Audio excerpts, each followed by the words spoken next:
Okay, I'm Mary Ellen Von Holt from Little Quilts in Marietta, Georgia, and we're here to show you how to make an excellent log cabin quilt block. It's one of the basic quilt blocks in quilt patchwork. It's one of my personal favorite. It's part of the newest line of fabric from Henry Glass called Pheasant Run, and there's a handout that's a download that you can pull out the directions on how to make a perfect log cabin block. It's one of my favorites. It's not always that easy to do, but with a couple short techniques and tips, you'll be able to do it. We started this one with the fussy cut it's called, the motif of the Pheasant Run, which is over here. And there are 8 different pheasant motifs within the panel of fabric. And it makes an excellent quilt block, but it also makes a perfect center for a log cabin quilt. It starts with an 8.5-inch block that's trimmed. There's each of the different motifs.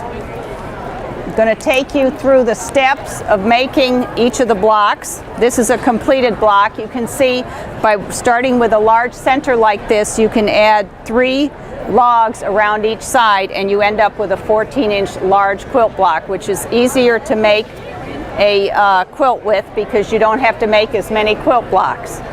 Okay. One thing about making a log cabin block, when you read directions in books and patterns, it might say cut your strips 1.5 or 2.5 inches wide. They expect that you will be cutting it on, when you cut log cabin blocks or any fabric along the selvage edge, it doesn't stretch. But when you cut across the grain, it tends to stretch. When you hold a piece of fabric like this, it doesn't stretch. You can test it yourself.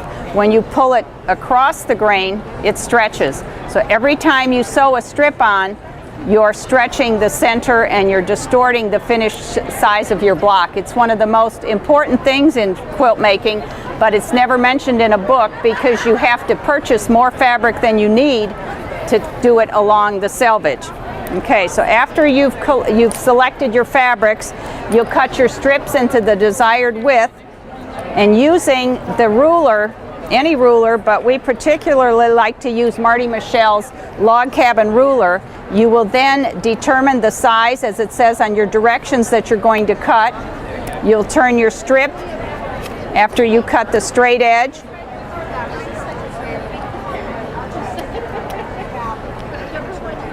You get your straight edge, and then you simply will take your ruler and walk up with the little handprint on the ruler, and you'll walk up to the 2.5, move it to the next one to the 3.5, and you're not confused with any additional markings within the ruler. It has it just the size that you need, so you're not confused with miscutting by 1/4 or 1/2 inch. So when you're preparing to make a log cabin block, you will cut your strips into the exact length that you want them to be and make a little, we call it a buffet or a little smorgasbord of the fabrics you want to use. The Pheasant Run is very nicely coordinated to light, medium, and dark colors. So you'll cut your strips into the desired lengths, make a little buffet board, and from there you will start sewing your blocks together. I say this is a completed block, finishes all the way around, and to get to that point, in this particular pattern, there's a direction to the pheasants. They are lined up upright. So if you want to make your quilt with an upright arrangement, you have to start at a different beginning, and it's indicated on the sheet. The first, on this quilt, you would make 36 blocks to make this large size 103-inch square log cabin quilt. It's not what you'd expect from a company from Little Quilts, but it's a beautiful quilt. You would start with an A block where the pheasant is, and then the first strip is sewn on the bottom, and then the next strip is sewn to the right. You'll be continuing around till you get 3 logs on each block.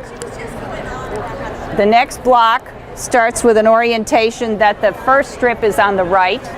Your second strip gets sewn across the top and around until you get it. And you do want to press each strip as you do it. You'll have a series of C blocks that the beginning started at the top, next one on the side, and then on the bottom, and continuing around until you have the completed block. Pressing again as you go.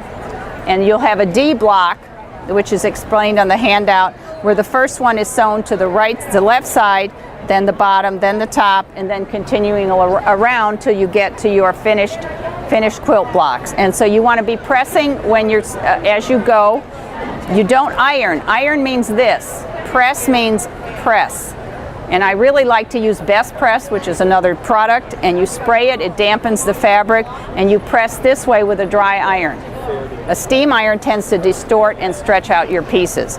So that's the way you make the completed log cabin block. And as I said, for a company for little quilts to be making a big quilt, you need 36 blocks that are the 14 inches, and you get a 103-inch square quilt. Also on the collection of fabric, the color card, another log cabin. This is one that's featured in our book Little Memories, that is just random strips. It's a great stash buster where you're cutting the pieces to match and you're not orientating to a light and a dark side. So that's another quilt consideration. It's a great stash buster, and you know we're all trying to reduce our stash. So at our shop, we put packages of bundles together with a complete line. This is one of each of the lines. And this is a small bundle. We package a lot of these, very popular. But this is the color card of the current line, the complete line. On the internet, there's a download for this quilt. There's a download for table runners and another long quilt. And it's a beautiful collection with toiles and tone-on-tones and just real pretty paisleys. So that's our demonstration, and we hope you enjoyed trying to make a log cabin quilt. But remember, cut with the grain, not cross the grain.